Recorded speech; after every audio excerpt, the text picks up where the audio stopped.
Most of the nation's stormwater systems are simply unable to handle the increasingly heavy rainfall, and the more development, the worse it gets, because there are fewer places for water to go. That's why instead of looking on the ground for answers, new companies are turning to the cloud, finding new ways to control what comes out of the sky.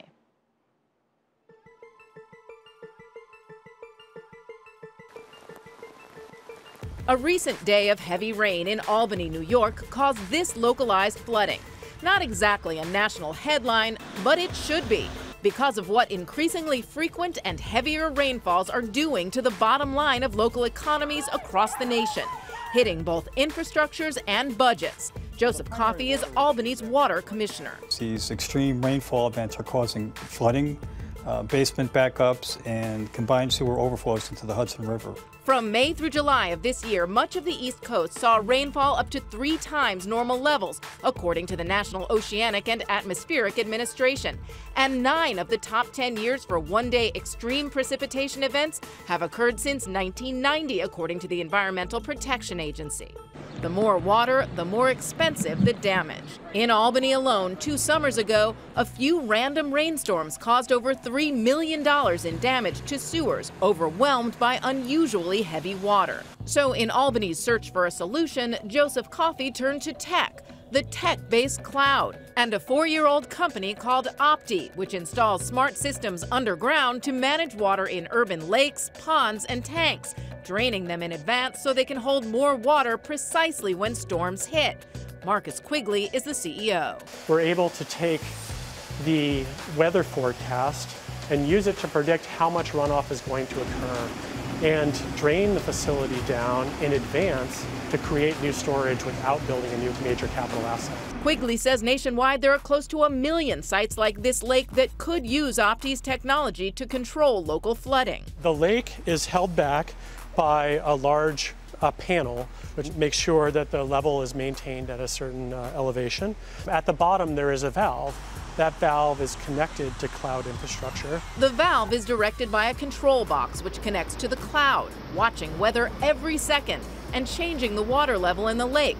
A far cheaper solution than building more storm drains and reservoirs. Typically, the savings are in the range on the capital side from 50 to 90%. Opti now has more than 130 systems deployed in 21 states. New York City, Pittsburgh, and Chicago have bought in.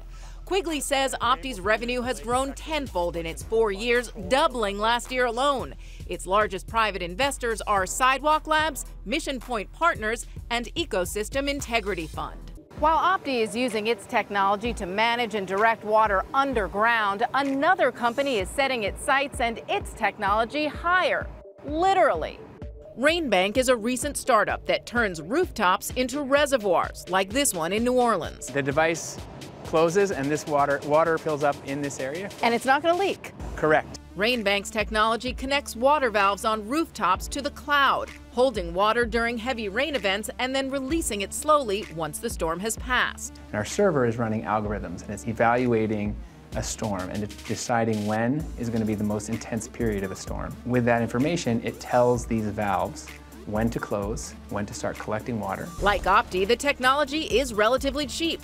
Dutt calls it nothing compared to what increasingly intense storms are doing to local economies. It's really becoming debilitating to the infrastructure of our cities. So first of all, it's limiting transportation and movement of commerce, causing damage, which is actually costing cities and private owners money to fix infrastructure damage. So far, Rainbank is on rooftops in a dozen cities, including Philadelphia, Milwaukee, and St. Louis. The U.S. spends about $5 to $10 billion a year on stormwater mitigation. We think we could be a major player in that potential market. And the business of water management is growing exponentially. A water conference in Denver this summer, StormCon, drew over 200 management companies, big names like Forterra and Oldcastle, as well as dozens of startups, from pipes to pumps to high tech. Business is booming and the money, Brian, is pouring in.